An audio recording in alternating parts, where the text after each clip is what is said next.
Hadi teman-teman.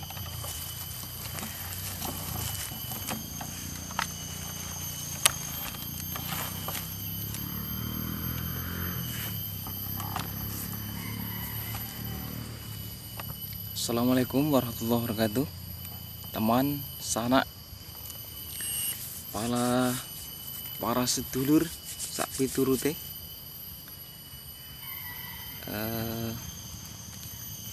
Kali ini kita sudah melakukan penyadapan pada pohon karet, dan nantinya akan kita tunggu selama 30 menit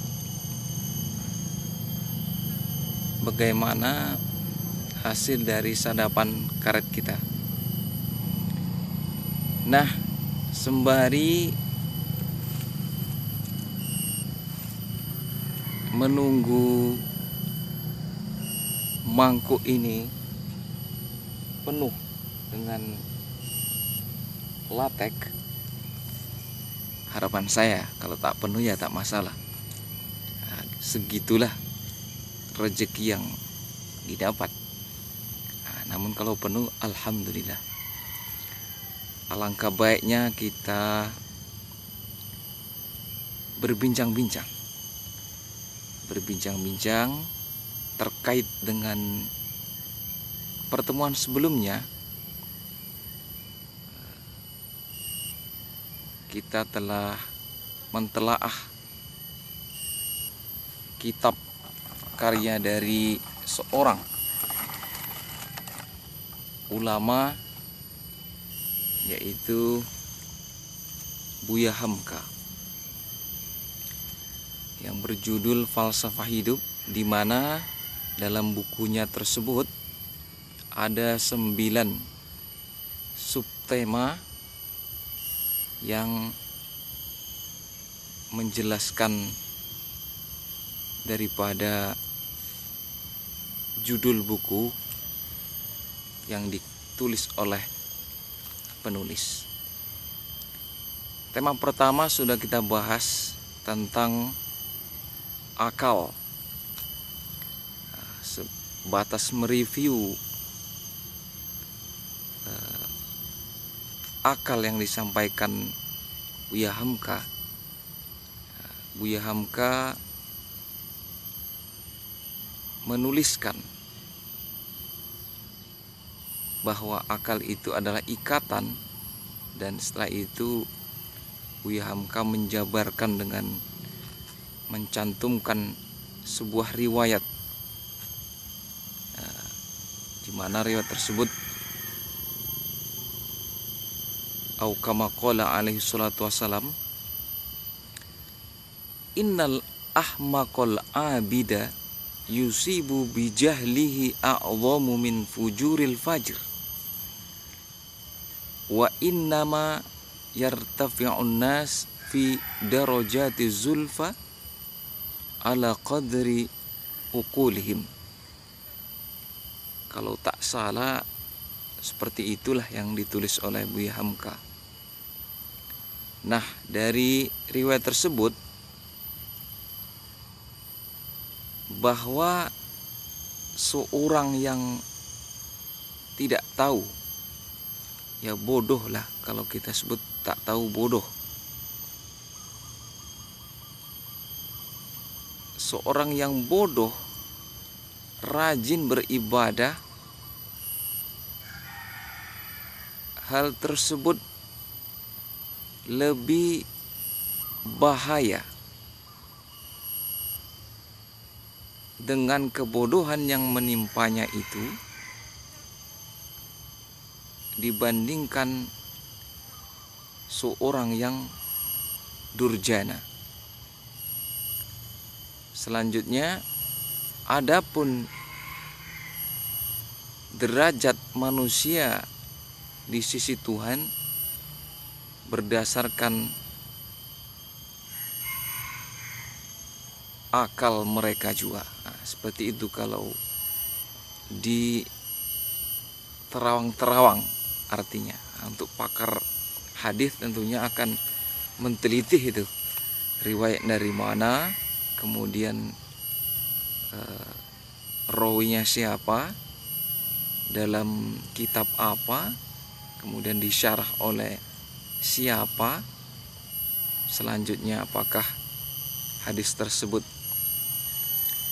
tergolong hadis yang sahih, hadis yang hasan, atau hadis dhaif.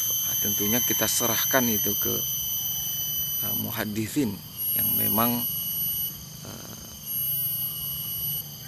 profesi dan keahlian akalnya terletak pada hadis. Nah, untuk melanjutkan tema yang pertama tentang akal, nah tema kedua ini Buya Hamka sepemahaman pentelaah, Buya Hamka menjelaskan tentang ilmu dan akal. Nah, kalau kita telaah, Buya Hamka memang mengarahkan kita, membawa kita untuk memasuki tema-tema selanjutnya yang tentunya membutuhkan nalar, membutuhkan akal, agar kita dapat memahami tulisan Buya Hamka tersebut.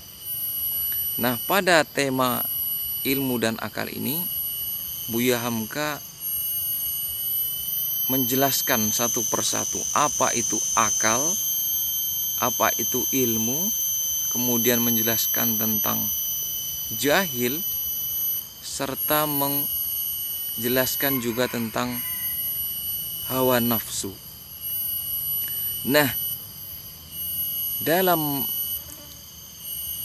pembahasan tentang ilmu, tentunya sebagai seorang ulama akan membuka Al-Quran. Nah, di sana Buya Hamka membuka kitab Fathur Rahman dan mencari kata yang terdapat ilmu. Nah, ditemukanlah firman Allah, alladzi 'allama bil qalam. Kemudian juga ditemukan nun wal qalami wama yasturun. Dari dua firman Allah Subhanahu wa ta'ala ini, Buya Hamka menjabarkan bahwa Allah Subhanahu wa ta'ala menjadikan pena sesuatu yang berharga dan memiliki kehormatan, sebab dengan pena, Buya Hamka menyebutnya dengan kolam. Kolam itu artinya pena. Sebab dengan kolam diajarkanlah ilmu pengetahuan. Alladzi 'allama bil qalam, yang telah mengajarkan dengan pena. Nah, dari penjabaran Buya Hamka tentang ilmu, ada satu hal yang menarik, bahwa Buya Hamka di sini menekankan terkhusus pada thalabul ilmi, untuk memahami ilmu, untuk mentelaah ilmu.